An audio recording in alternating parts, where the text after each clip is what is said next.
안녕하세요. 129회 컴퓨터 시스템 응용 2교시 기출풀이를 담당한 심재근입니다. 그럼 바로 문제에 대한 설명으로 들어가도록 하겠습니다. 2교시 문제인데요.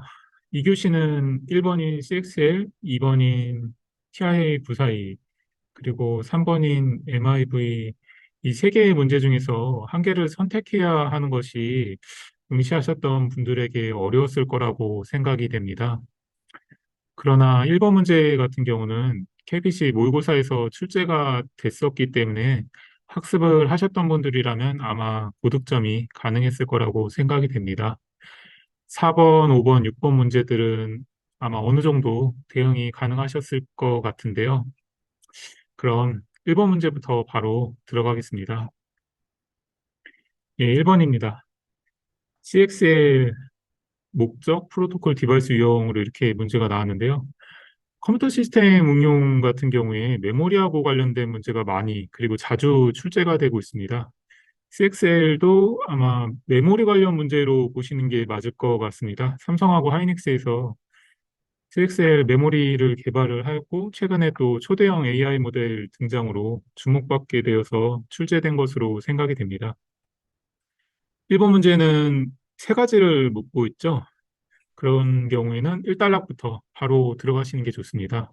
저는 개념과 목적으로 시작을 해서 프로토콜에 대한 구성도하고 상세 설명, 그리고 디바이스 유형에 대한 구성도하고 상세 설명으로 풀었습니다. 그리고 4단락은 CXL 2.0 버전의 신규 기능으로 작성을 하였는데요.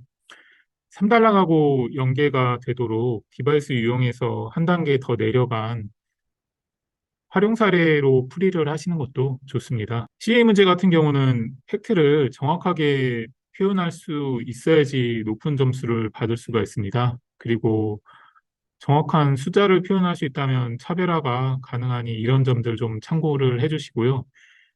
주의할 점으로는 묻는 거는 꼭 표로 작성을 해주셔야 됩니다. 첫 번째 목적인 경우에도 관점을 나누어서 표로 작성을 해주셔야 됩니다. 그렇지 않은 답안하고 비교했을 때는 점수에서 분명히 차이가 나게 됩니다. 꼭 유념해 주세요. CXL 문제의 경우는 팩트 문제이죠. 이게 그래서 해설집을 참고하시고 암기를 해주시면 됩니다. 최근에 답안을 작성하시는 많은 분들을 좀 봤을 때 답지 안쪽 칸만 사용을 하시는 분들이 좀 늘어나고 있는 것 같아요. 1번 문제 같은 경우는 구성도 그림을 그릴 때 안쪽 칸만 이용해서 그리신다면 그리기가 좀 어려우실 것 같습니다. 답지를 이용을 하실 때 필요한 경우라면은 가로 칸을 전체에 다 사용하는 것도 생각을 좀 해주세요. 너무 습관적으로 작성하시는 것이나 형식에 너무 얽매일 필요는 좀 없습니다. 예, 다음 2번입니다. TIA 942 문제인데요. 이 문제는 아마도 카카오 데이터 센터 화재 발생으로 출제가 되었다고 생각이 됩니다. 그 이후에 국회에서 데이터 센터에 대한 안전에 대한 이슈나 규제에 대한 이슈가 좀 있었고요. 실제로 입법화를 해야 된다라는 움직임이 좀 있었는데요. 그런 것 때문에 출제가 된 것이라고 보시는 게 맞을 것 같습니다. 문제가 두 가지를 묻고 있죠. 개요하고 품질 등급. 1단락에는 부각 배경을 써주시고 2단락, 3단락에 개요하고 품질 등급으로 풀이하시면 됩니다. 이 문제 난이도가 너무 높죠. 이 문제 난이도가 너무 높아서 데이터 센터와 관련된 가이드라인이라는 표현이 문제에 들어간 것으로 저는 생각이 되고 있고요. 추론을 해서 문제를 작성을 하신다면 가이드라인이 정보통신 부분 외에 건축이나 전기, 기계, 그리고 화재 안전 같은 포괄적인 부분을 다 담고 있다라는 것, 이것을 써 주셨다라고 하면은 일정 부분 점수를 받을 수 있습니다. 예, 이 가이드라인이 4개의 품질 등급을 제시하고 있는데요. 각각의 품질 등급을 결정하기 위해서 참조 가이드를 건축부터 전력과 화재 안전까지 좀 다양하게 제시를 하고 있어서요. 가이드라인은 가능하시다라면 한 번 정도는 좀 보시는 게 향후에 좀 많이 도움이 될 것 같습니다. 다만 가이드라인이 지금 150페이지 정도 되더라고요. 실제로 보시려면 시간은 좀 걸리실 것 같고요. 그래도 꼭 이게 아니더라도 한두 개 정도 가이드라인을 봐두신다라고 하면은 다른 부분에도 꽤 도움이 되고요. 정 어려우시다라고 하면은 목차 정도는 한번 봐두시면은 상당히 도움이 되니까요. 학습을 하실 때 좀 참고를 해주세요. 품질 등급으로 3단락까지 이제 써 주신다라고 하면은 4단락은 동향이나 시사점으로 마무리하시는 게 좋고, 그렇지 않다면 국내 데이터 센터에 대한 적용을 하게 될 때 어떻게 하는 것이 좋다, 이런 정도로 4단락을 접근을 해주셔도 좋습니다. 이게 미국 표준이라서 국내 상황에 맞게 적용을 위한 점을 표현하시는 것도 관점하고, 이 1, 2, 3, 4 이런 흐름 측면에서 두 가지 모두에서도 괜찮습니다. 일본에서도 잠깐 언급드렸던 건데요. 답지 사용을 하실 때 자율성을 한 번 더 말씀을 드릴게요. 제가 해설집에서 4개 등급을 이렇게 한 번에 가로로 비교하는 표를 만들었는데요. 실제 답지에 옮기게 될 경우에 답지의 칸을 앞으로 확장을 해서 쓰신다고 하면은 4개의 표 동시에 작성하실 수 있습니다. 이거를 칸을 너무 좁게 해서 하신다라고 하면은 아마 작성이 불가능하실 거고요. 칸을 앞으로 좀 넘겨서 쓰신다고 하면은 크게 문제가 없습니다. 제가 확인해 봤습니다. 사실 이 굉장히 어려운 문제라서 이거는 피할 수 있다라고 하면 피해야 하는 문제이고요. 학습이 돼서 만약 이 문제를 풀 수 있었다라고 하면은 매우 높은 점수가 기대가 되는 그런 문제입니다. 점수별로 다 고정치를 주고 채점을 매겨주기 때문에 상대성, 뭐 차별성 이런 것들을 실제 시험에서 점수를 매길 때 그렇게 반영이 되기 때문에요. 이런 부분이 좀 굉장히 어렵긴 하지만 만약 푸실 수 있었다라고 하면은 좀 높은 점수를 받을 수 있는 문제입니다. 뭐 컴퓨터 시스템 응용이긴 한데요. 이 관리 쪽에 하시는 분들이 이 영상을 보고 계시거나 나중에 학습을 하신다고 하면은 교차 출제도 뭐 불가능한 건 아니라서요. 뭐 가이드라인 정도는 한번 봐두시면 도움이 될 것 같습니다. 이 3번 이 MIV이죠. 이것도 좀 굉장히 좀 어렵게 느껴지는 문제인데요. MIV 같은 경우에는 메타버스하고 XR 이쪽 부분에 수요하고 관심이 집중되면서 그렇게 되면서 출제가 된 것이라고 좀 생각이 됩니다. 관련 토픽으로는 3DOF나 3DOF 플러스, 6DOF 이런 것들인데요. 컴시응에서 기존에 출제된 내용들하고 연결된 점들이 있으니까요. 그런 부분들도 좀 생각을 해주시면은 문제의 출제 범위를 이해하시는 데 좀 도움이 될 것 같습니다. 이게 한 가지를 묻는 문제라서요. MIV. 목차를 좀 작성하시는데 좀 어려움이 있을 것 같고요. 이럴 때는 좀 쉽게 접근을, 컴시이기 때문에 관리가 아니기 때문에 좀 쉽게 접근을 하셔도 좀 되는데요.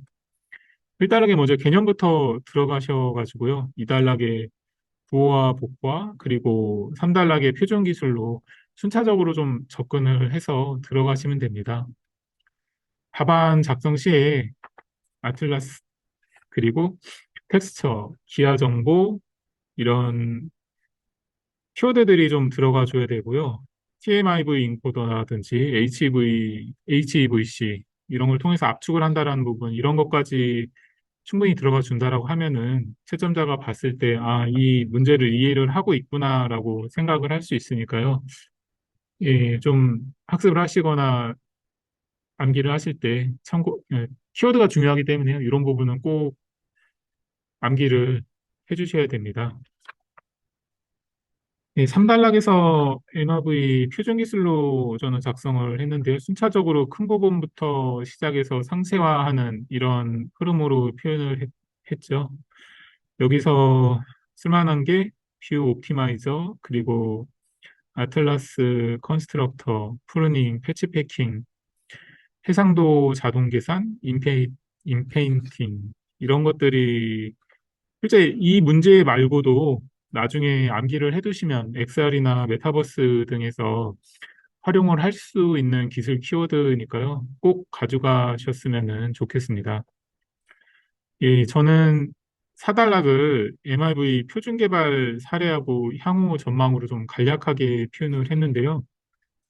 예, 이교시는 1번부터 3번까지 너무 다 어려워가지고요. 한 개를 선택하는 게 좀 어렵고, 어느 정도 이 1, 2, 3번에서 점수를 획득하느냐, 이게 2교시의 핵심이라고 좀 생각이 됐습니다. 예, 좀 다 어려운 문제들이라서요. 학습을 하시고, 암기를 해주시고, 다른 부분에서도 활용이 될 수 있는 키워드들 다 가져가시면 좋겠습니다. 예, 4번입니다. 리먼의 소프트웨어 진화 법칙인데요. 이 문제를 저도 처음에 접하고서는 되게 쉽게 생각을 했다가 문제 풀이를 하면서 조금 생각했던 것보다 훨씬 어렵다라고 그렇게 풀면서 생각이 많이 들었는데요. 실제 이 문제는 두 가지를 주의를 해야 된다라고 좀 생각이 됐습니다. 먼저 목차에 대한 제시가 없고 한 가지만을 묻고 있는데요. 이런 경우에는 이 진화 법칙 자체를 깊이 알지 못한다라고 하면은 답안을 쓰기가 어려울 수 있습니다. 그리고 저도 이번에 해설집 작성하면서 좀 정확하게 알게 됐다? 뭐 이렇게 표현하는 게 맞을 것 같은데요. 좀 많은 해설집들이나 참고 자료들이 임원의 소프트웨어 변화 원리로 표현을 하고 있죠. 그리고 일부 법칙들에 대해서는 좀 오역이라고 생각되는 것들이 좀 많이 보였었는데요. 이 두 가지 부분이 4번 문제의 핵심이라고 저는 생각이 됩니다. 풀이로 진화 법칙에 대해서 물었으니까 결국은 진화 법칙을 저는 2단락, 3단락에 충분히 써줘야 된다라고 생각을 했고요. 2단락, 3단락을 모두 법칙으로 풀이를 하려고 하다 보니까 8개의 법칙을 좀 관점별로 나눠줘야 될 필요가 있어가지고 저는 근데 70년대, 1970년대 초기 법칙으로 5개를 묶어줬고, 그리고 1990년대 후기 법칙으로 3개를 분류를 했습니다. 그리고 2, 3을 다 써야 되다 보니까요. 앞에는 좀 포괄적으로, 뒤에는 좀 깊게 이런 관점으로 좀 접근을 해가지고, 2단락의 개념도 부분을 표현을 했고, 3단락에는 이제 상세 설명으로 더 깊게 내려가는 쪽으로 그렇게 작성을 했습니다. 제 개인적으로는 이게 좀 함정 문제라고 좀 생각이 됐어요. 변화 원리로 만약 문제를 푸셨다라고 하면은 생각했던 것보다 점수가 조금 낮게 나갈 수 있다라고 생각이 되고 있고요. 아직 점수가 공개된 시점이 아니라서 점수가 실제 공개되고 나면 한번 확인을 해보시면 될 것 같고요. 문제를 실전에서 대하고 풀이를 하셨다라고 하면은 꼭 문제에 집중을 해서 풀어주셔야 됩니다. 그리고 이교 시험 같은 경우는 그 문제 풀기 전에 잠깐이라도 문제 의도를 조금 생각해 주시고 그다음에 문제를 풀이하시는 게 저는 중요하다라고 생각이 됩니다. 사실 이 문제조차도 저는 피할 수 있으면은 피하는 게 좋다라고 생각이 되는데요. 이거 거의 피하지 못하고 다 쓰셨을 것 같긴 한데 어, 사달락 같은 경우는요, 저는 일반적으로 생각할 만한 시사점으로 좀 마무리를 했습니다. 뭐, 다른 프리집에도 그렇게 많이 사용을 하고 있고, 실제 이 진화 법칙을 활용하는 데가 유지보수 측면이라든지 비즈니스 측면, 비용 측면으로 좀 많이 생각해 볼 수 있어서요. 그렇게 세 가지 관점으로 나누어서 접근을 했습니다. 좀 말씀을 드리다 보니까 이 교시가 참 되게 어렵네요. 이번 컴퓨터 시스템 응용 같은 경우는 전반적으로 굉장히 어려워가지고요. 특히 그 중에서도 2교시하고 3교시가 특히 어려워서 대응이 어려웠을 거라고 좀 많이 생각이 됩니다. 예, 너무 어려운 부분만 좀 말씀을 드렸는데요. 다음 5번은 좀 상대적으로 쉬운 문제입니다. 5번 정보 시스템 하드웨어 규모 산정입니다. 상대적으로 좀 쉬운 문제이죠. 출제 횟수가 굉장히 많아지고 있죠. 이 문제 같은 경우는요. 그리고 실무에서도 제안서 평가라든지 발주를 하게 될 때 하드웨어 규모 산정이 어렵기도 하고 또 굉장히 중요하기도 합니다. 금액하고 굉장히 크게 영향을 미치고 있기 때문에요. 그러다 보니까 지속적으로 출제가 된다라고 생각이 됩니다. 문제에서 세 개를 묻고 있죠. 규모 산정 방법, 대상, 절차. 이럴 때는 바로 1단락부터 들어가셔가지고 2단락, 3단락으로 작성하시는 게 가장 좋습니다. 이 문제는 뭐 프리집에 있는 부분을 암기해 주시면 될 것 같고 다른 뭐 여러 가지 자료들도 있고 실제로 학습이 많이 된 분들도 있어서요. 프리집 보시고 암기를 해주시면 될 것 같아요. 마무리 4단락은 어떻게 쓸까 좀 고민을 조금 해봤는데요. 이제 실무에서 규모 산정을 하게 됐을 때 정확도가 좀 떨어지는 부분들이 조금 있습니다. 그리고 설계를 하게 될 때 뭐 여유를 둔다라는 거는 필요하고 반드시 그렇게 해야 되긴 되는데요. 이제 아무래도 좀 너무 크게 과다 산정되는 부분들이 있기도 하고 아이 시스템에 대해서 좀 잘못 접근하게 됐을 때 과소 산정되는 그런 부분들이 있다 보니까요. 사달라기는 규모 산정을 했을 때 정확도를 높이기 위한 실무적 방안이나 고려사항 이런 것들을 좀 작성해 주시는 게 가장 좋을 것 같습니다. 문제에서 이렇게 두 개나 세 개를 묻는 경우가 좀 있는데요. 이럴 때는 그 일반적으로 뒤쪽에 있는 부분에다가 답안을 양을 늘리고 힘을 실어 주시는 게 좋습니다. 앞쪽에 너무 크게 작성하고 뒤쪽에 작게 작성을 하신다라고 하면요. 이게 출제자의 의도가 대부분은 뒤쪽에 있는 경우가 많고 또 흐름상 뒤쪽으로 갈수록 강해지는 게 작성을 하셨을 때 보고서라든지 답안이라든지 이런 부분에서 일반적으로 좋기 때문에요. 꼭 참고를 해주시고 작성을 풀이를 하실 때나 학습을 하실 때나 유념을 해주시면 좋을 것 같습니다. 해설지도 그러다 보니 그런 거를 말씀드리기 위해서 뒷부분의 절차를 가장 상세하게 표현을 하였고요. 이 문제뿐만 아니라 다른 문제들을 대하고 문제 풀이를 하시고 학습을 하실 때 참고를 해서 학습을 하시고 답안은 풀이를 하실 때 그렇게 접근을 하시면 될 것 같습니다. 예, 마지막 6번 문제입니다. 알파, 베타 인수 테스트죠. 문제에서 사용자 테스트하고 이렇게 사용자 테스트하고 관련된 것으로 묶어주고 이렇게 문제가 표현이 되고 있죠. 그래가지고 세 개 테스트를 관점을 사용자 테스트 하나로 크게 봐주시고 그 다음에 알파, 베타 인수 테스트로 문제에서 요구하시는 대로 접근을 하시면 됩니다. 사실 문제의 지문에서 출제자 의도가 나타나는 경우가 꽤 있기 때문에요. 그리고 또 하나는 문제가 어려울 때 문제의 난이도를 조금 낮추기 위해서 문제에서 힌트를 주기 위해서 표현을 그렇게 해주는 것들이 있는데요. 그런 것들을 잘 캐치해서 풀이를 하실 때 쓰시면 됩니다. 가끔씩 일부 문제 앞쪽에 서술하는 부분이 함정인 경우가 가끔씩 있긴 있는데요. 그럴 때 제가 봤을 때 공통점이라고 하면요. 문제가 굉장히 길게 서술이 돼요. 앞쪽이. 그러면은 그 앞쪽에 있는 것들은 약간 함정인 경우가 있으니까요. 그리고 아까도 잠깐 말씀드렸듯이 항상 뒤쪽에 있는 게 중요하다라고 그 말씀드린 거를 생각을 하시면 되니까요. 문제 지문에 있는 것들을 최대한 활용하시는 것, 그리고 함정인 경우에는 이제 길게 풀이가 되니까 뒤쪽에 마찬가지로 중점을 두고 풀이를 하신다라는 것, 이런 것들을 좀 생각해 보시고 학습을 하시고 문제 풀이를 하실 때도 그렇게 하시면 될 것 같습니다. 네, 저도 이제 1단락 테스트 개념으로 들어갈 때요. 그래서 사용자 테스트라고 이제 지문에서 주어진 것을 활용을 해서 개념을 1단락으로 시작을 했고요. 그 다음에 2단락에 알파, 베타 테스트로 풀이를 했습니다.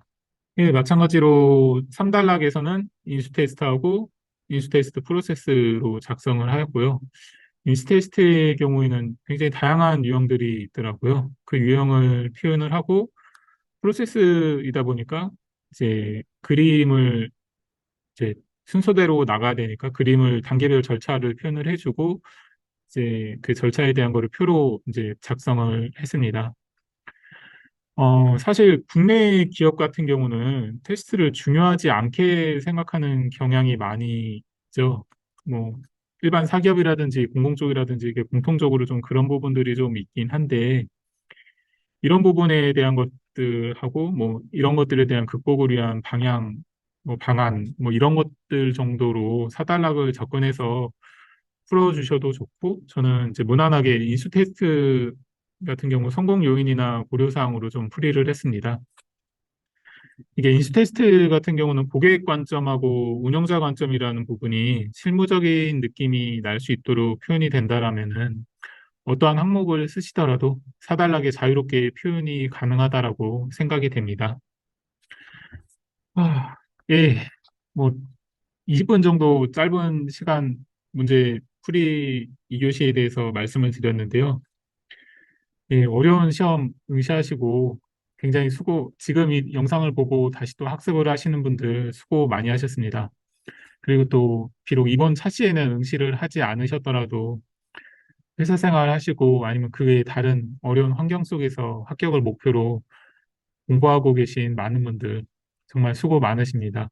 영상을 보고 계신 분들께 좋은 결과가 있기를 응원합니다. 꼭 좋은 결과가 있어서 합격의 기쁜 소식이 있었으면 좋겠습니다. 수고하셨습니다. 감사합니다.